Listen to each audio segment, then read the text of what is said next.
Ha habido numerosas ocasiones a lo largo de la historia en las que alguien ha hecho un descubrimiento sin reconocer la naturaleza verdaderamente cambiante de lo que había encontrado.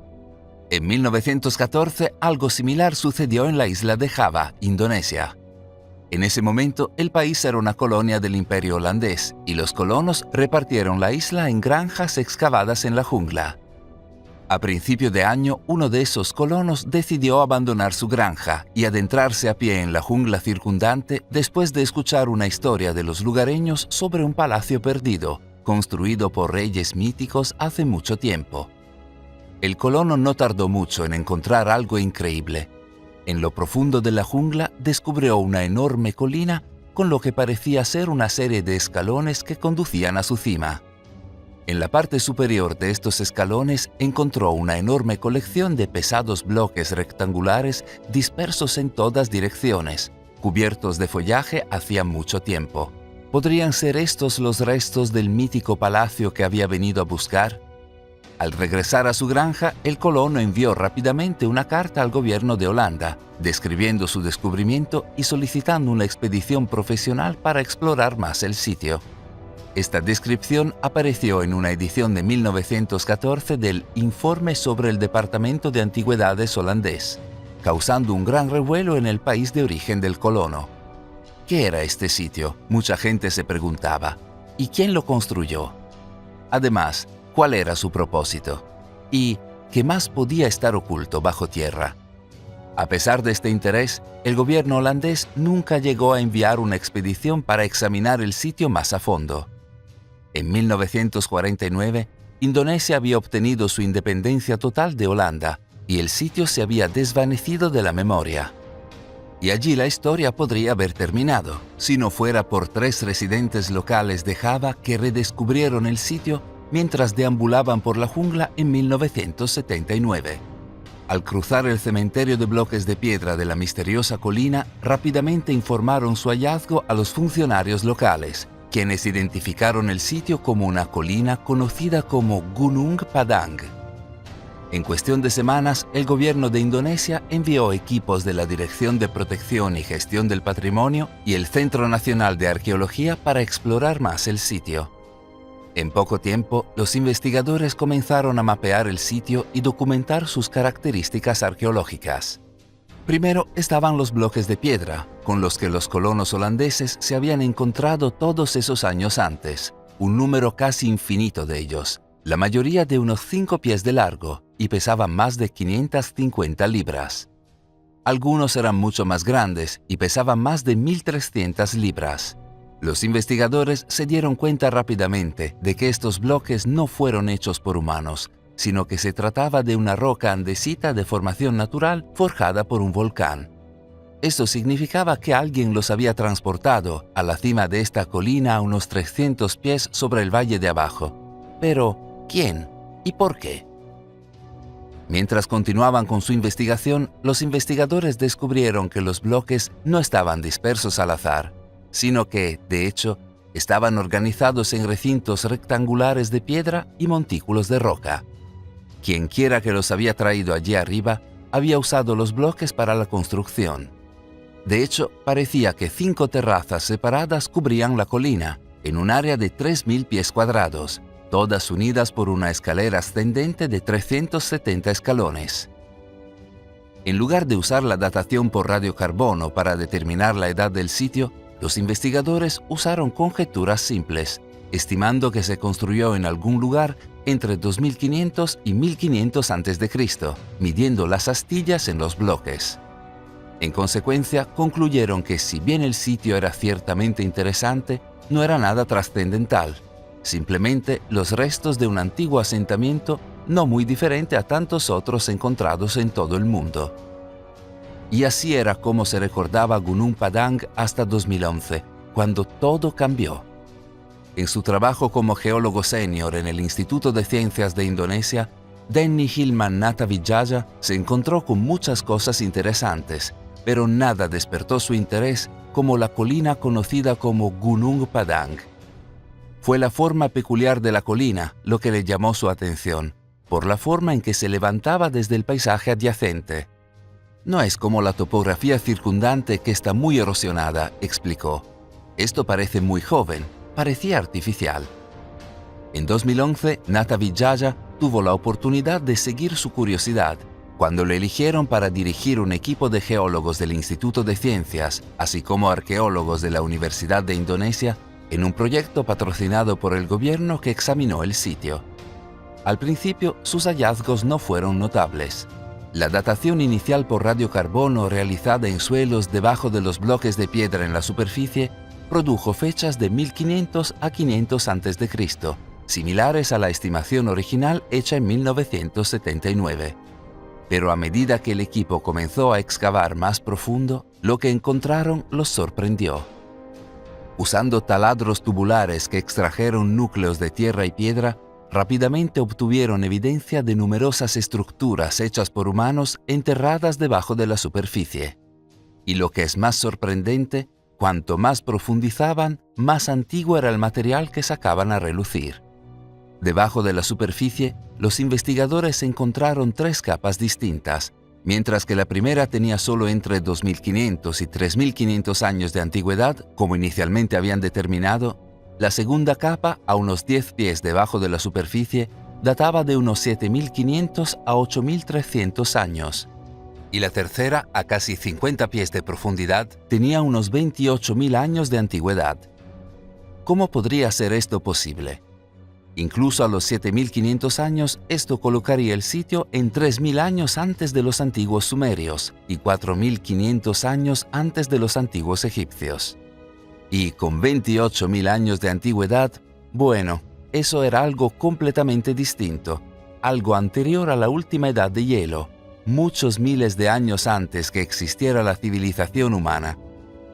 Rápidamente, el equipo amplió su investigación, utilizando un radar de penetración terrestre y tomografía sísmica, para mapear más extensamente lo que había enterrado bajo sus pies. Al hacerlo, descubrieron que la segunda capa contenía otra disposición de bloques rectangulares, organizados en una estructura matricial, mientras que la tercera capa contenía estructuras de roca adicionales, que incluían lo que parecían ser grandes estructuras subterráneas, cavidades y cámaras. Parecía que los bloques en la superficie eran solo el comienzo de la construcción de Gunung Padang, ya que un geólogo del equipo dijo: lo que anteriormente se consideraba solo una construcción de superficie se está hundiendo y es una estructura enorme. Nata Vijaya y su equipo reiteraron esto en un informe que publicaron sobre sus hallazgos, declarando que nuestros estudios prueban que la estructura no cubre solo la parte superior, sino que también envuelve las laderas, que cubren un área de aproximadamente 15 hectáreas al menos. Las estructuras no solo son superficiales, sino que están arraigadas a una mayor profundidad. De hecho, su exposición muestra claramente que la construcción más joven está construida sobre una capa de roca cultural más antigua y más sofisticada. En otras palabras, Gunung Padang no era una colina en absoluto, sino una especie de pirámide escalonada, una serie de capas construidas a lo largo de la historia, un asentamiento encima de otro, miles o decenas de miles de años en el pasado. ¿Era esto posible? Y de ser así, ¿quiénes construyeron este tipo de edificaciones tan lejos en el pasado antes de que la ciencia moderna nos diga que la civilización humana comenzó oficialmente? ¿Podría Gunung Padang realmente contener un registro de la civilización más antigua jamás encontrada, un descubrimiento que reescribiría totalmente los libros de historia? Nata Vijaya creía que tenía una respuesta. La evidencia geofísica es inequívoca. Gunung Padang no es una colina natural, sino una pirámide hecha por el hombre, y los orígenes de la construcción aquí se remontan mucho antes del final de la última edad del hielo. Ya que el trabajo es masivo incluso en los niveles más profundos y da testimonio de los tipos de habilidades de construcción sofisticadas que se desplegaron para construir las pirámides de Egipto o los sitios megalíticos más grandes de Europa, solo puedo concluir que estamos viendo el trabajo de una civilización perdida. Es una locura, pero son datos. Con el potencial de un descubrimiento que cambiará el mundo en el suelo, el gobierno de Indonesia inmediatamente saltó a bordo, invirtiendo dinero en el proyecto y prodigando a los investigadores con equipos de última generación, mientras llamaba a miembros del ejército indonesio para ayudar con la excavación. El presidente del país, Susilo Bambang Yudhoyono, calificó el trabajo en Gunung Padang de un valor importante para la humanidad e incluso hizo construir un helipuerto en la cima de la colina para poder visitarlo y ver el progreso por sí mismo. Y sin embargo, no todo fue positivo para Natawijaya y su equipo de investigación, porque su descubrimiento fue tan innovador que rápidamente se convirtió en tema de mucha controversia. Que la historia estaba siendo reescrita fue como Natawijaya describió: nada de lo que mis colegas en el mundo de la arqueología esperaban o querían escuchar. Casi instantáneamente, el establecimiento arqueológico en Indonesia se alineó en la oposición. Presionaron a las autoridades políticas y agitaron localmente, exigiendo que el proyecto se detuviera. En la superficie, su crítica fue sobre los métodos del equipo y hallazgos, alegando que no se estaban siguiendo los procedimientos de excavación adecuados y los resultados se construían a partir de interpretaciones sesgadas. También se quejaron del gran presupuesto que se había dedicado al proyecto, alegando que necesitaban el dinero para su trabajo más importante.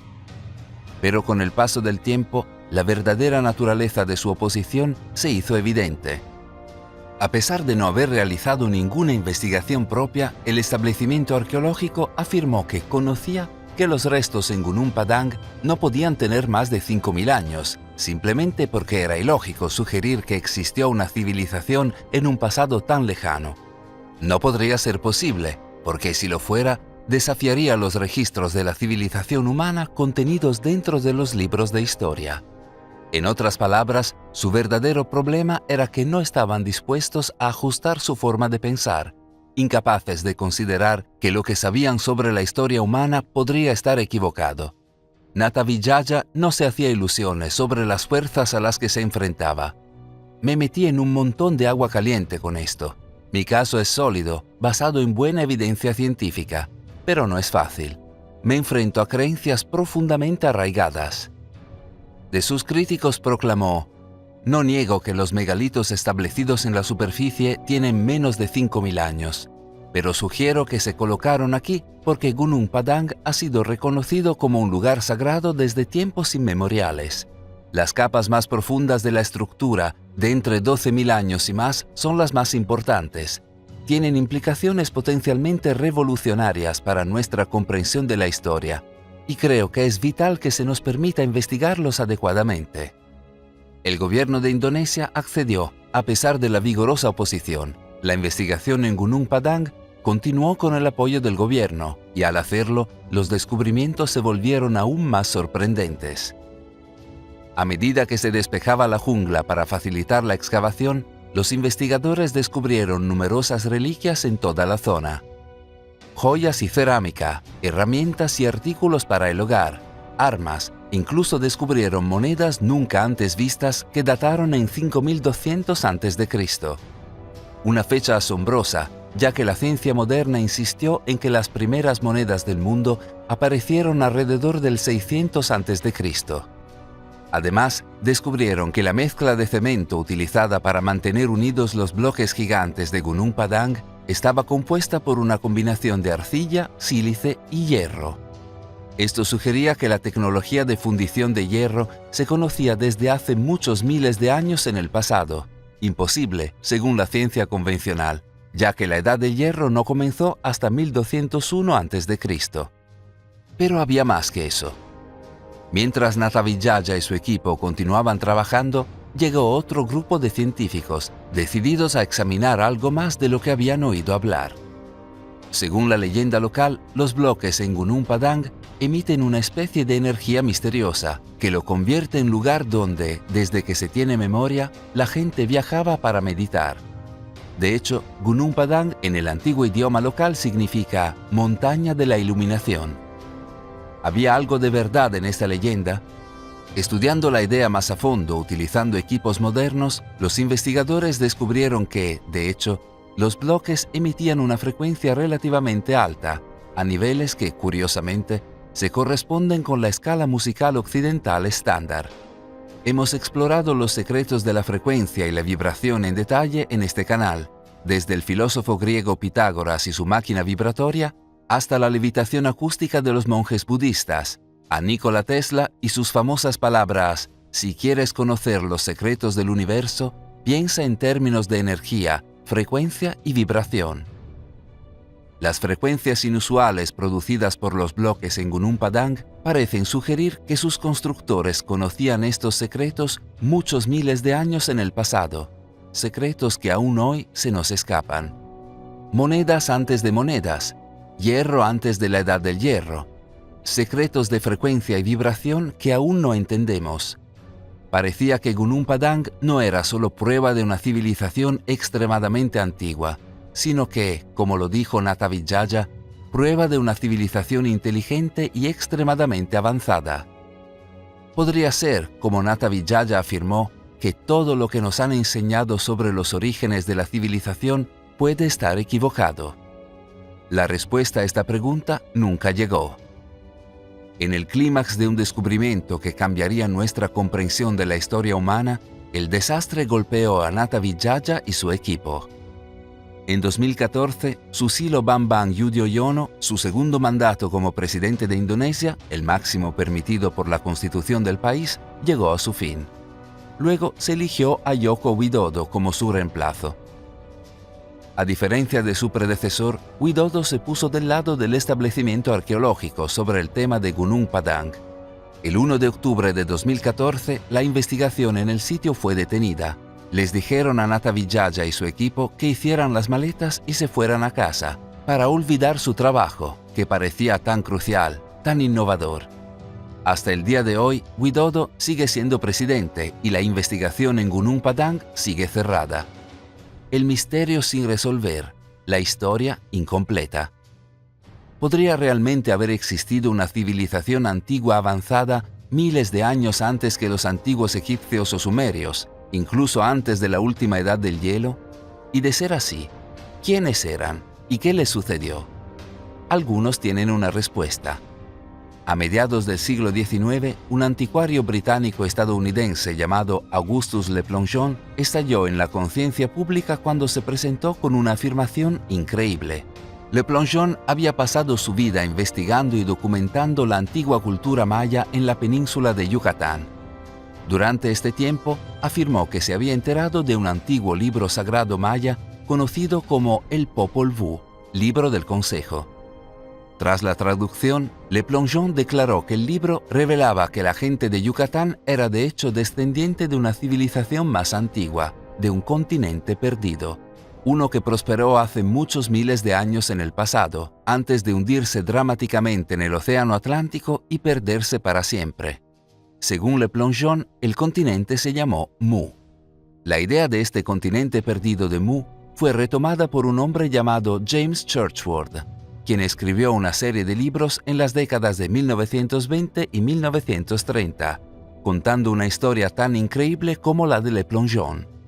Según Churchward, durante su tiempo como soldado británico en la India colonial a finales de 1800, se había hecho amigo de un sacerdote local de alto rango, que le mostró un conjunto de tablillas antiguas escritas en un idioma perdido que solo el sacerdote y otras 2 personas en la tierra pudieron entender.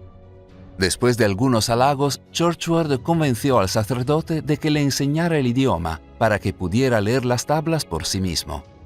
Cuando lo hizo, descubrió una historia de un continente perdido, al que se hace referencia simplemente como el lugar donde el hombre apareció por primera vez, Mu. Según Churchward, este continente fue el hogar de una civilización avanzada de unos 64 millones de habitantes, que prosperó entre 50.000 y 12.000 años atrás, antes de ser golpeada por un cataclismo y destruida completamente en casi una sola noche, cubierta por 50 millones de millas cuadradas de agua. A diferencia de Le Plongeon, Churchward colocó a Mu en el Océano Pacífico e incluso describió sus dimensiones como 5.000 millas de este a oeste y 3.000 millas de norte a sur, más grande que el continente de América del Sur. Más increíblemente, Churchward profesó que los sobrevivientes del final cataclísmico huyeron por todo el mundo, y fundaron las antiguas civilizaciones de Egipto, Grecia, América Central, India, Isla de Pascua y otros lugares, que él creía que explicaba a las historias similares y recurrentes, símbolos que aparecen en culturas que nunca se conocieron. Hasta que en tiempos recientes, nuevas evidencias obligan a que las opiniones empiecen a cambiar. Al igual que las historias del continente perdido de la Atlántida, las historias de Mu, de Le Plongeon y Churchward fueron objeto de burla por parte de la ciencia convencional, que retrató al continente como un mito ridículo, falso e indigno de discusión durante muchos años. Hasta que, en tiempos recientes, nueva evidencia obligó a que las opiniones comenzaran a cambiar. En 1986, un buzo llamado Kiyachiro Aratake estaba buscando un buen lugar para observar a los tiburones martillo de la costa de Yonaguni-jima, una isla en Japón en la esquina suroeste a unas 70 millas de Taiwán, cuando de repente notó algo impresionante en el fondo del océano debajo de él. A una profundidad de más de 100 pies había lo que parecía ser una enorme pirámide de piedra, de más de 100 pies de largo y casi igual de ancho. ¿Qué era este monumento?, se preguntó Aratake. Inmediatamente, un equipo dirigido por Masaki Kimura, un geólogo marino de la Universidad de Ryukyu, se dirigió al sitio para examinar el supuesto monumento. Mientras comenzaban su investigación, Kimura y su equipo notaron rápidamente lo que creían que eran numerosas estructuras en el sitio, no solo una pirámide, sino un muro de contención, un camino, puertas y escaleras, y canales de drenaje, todos dispuestos en ángulos rectos perfectos y marcados con herramientas y agujeros colocados estratégicamente. Estaba claro para el equipo que el sitio debe haber sido hecho por humanos. Muchos en la comunidad científica no estaban de acuerdo con esta evaluación, afirmando que todo lo que se había encontrado era de origen natural, formado coincidentemente por las mareas oceánicas. Pero luego Kimura y su equipo comenzaron a descubrir tallas en la roca, de una tortuga gigante y otros animales, personas, incluso un rostro, que se parecía a las cabezas de la isla de Pascua. Seguramente esto tampoco podría ser coincidencia. Por su parte, Kimura creía que el sitio, que había venido a ser conocido como el monumento Yonaguni, tenía miles de años de antigüedad, desde una época en que la tierra en la que se construyó estaba sobre el agua, antes de que se sumergiera y se perdiera. De inmediato, muchos hicieron la conexión. El monumento Yonaguni parecía los restos de una civilización perdida. Si el legendario continente perdido de Mu realmente se hundió en el Océano Pacífico, como James Churchward había sugerido, ¿podría ser el monumento Yonaguni las afueras de este continente perdido? Por supuesto, la ciencia convencional dijo que no. El monumento Yonaguni no era parte del continente perdido de Mu, y de hecho, el continente perdido de Mu no pudo haber existido en absoluto, porque la civilización humana no existió tan lejos en el pasado. Y sin embargo, algo más surgió en los años posteriores al descubrimiento del monumento Yonaguni, lo que una vez más demostró que la ciencia convencional estaba equivocada. En 1963 se llevó a cabo un amplio estudio en la región sureste de Turquía, que incluía un sitio conocido como Göbekli Tepe o Belly Hill. Allí, los topógrafos encontraron losas rotas de piedra caliza en la parte superior de la colina, pero asumieron que eran de un cementerio medieval abandonado. Así que tomaron nota y siguieron adelante, como investigadores en Gunung Padang en 1979, sin darse cuenta de la verdadera importancia de lo que habían encontrado. El sitio sería olvidado hasta 1994, cuando un arqueólogo alemán llamado Klaus Schmidt se encontró con un informe de 1963 sobre Göbekli Tepe mientras trabajaba en su propio estudio de sitios prehistóricos en la región y decidió ir a ver la colina por sí mismo. Desde el primer momento en que vio la cima redondeada de Belly Hill elevándose 50 pies sobre el paisaje circundante, lo supo. Solo el hombre podría haber creado algo como esto, proclamó. Fue claro de inmediato que este era un sitio gigantesco de la Edad de Piedra. En 1995, Schmidt había comenzado a investigar en Göbekli Tepe con un equipo de arqueólogos y casi de inmediato lo que encontraron sacudió los cimientos del mundo científico. Enterrados justo debajo de la superficie, una serie de megalitos de hasta 18 pies de alto y un peso de hasta 50 toneladas, dispuestos en círculos y cubiertos de tallas de símbolos abstractos y animales: zorros, leones, toros, serpientes e insectos.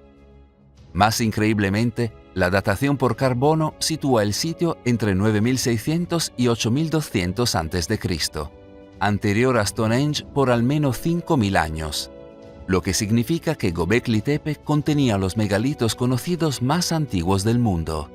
A medida que la investigación continuó durante los años 90 y 2000, se descubrieron hallazgos aún más increíbles. Utilizando un radar de penetración terrestre, se identificaron al menos 20 círculos de piedra más pequeños en las profundidades de la Tierra que, según Schmidt, demostrarían ser mucho más antiguos que los ya excavados. Si es cierto, esto impulsaría la creación del sitio antes de la última edad de hielo. Aunque Schmidt murió en 2014, las investigaciones continuaron en Göbekli Tepe y las revelaciones no se detuvieron. A medida que los investigadores cavaron más profundo, descubrieron evidencia durante todo el año de asentamientos en las profundidades del suelo, casas, herramientas de moler granos, cisternas y canales para recolectar agua de lluvia. Lo que significaba que Göbekli Tepe no era solo un monumento, sino un antiguo asentamiento humano, una civilización más antigua que cualquier otra registrada. Hasta el día de hoy, la investigación está en curso, y muchos se preguntan qué se podría encontrar en el sitio.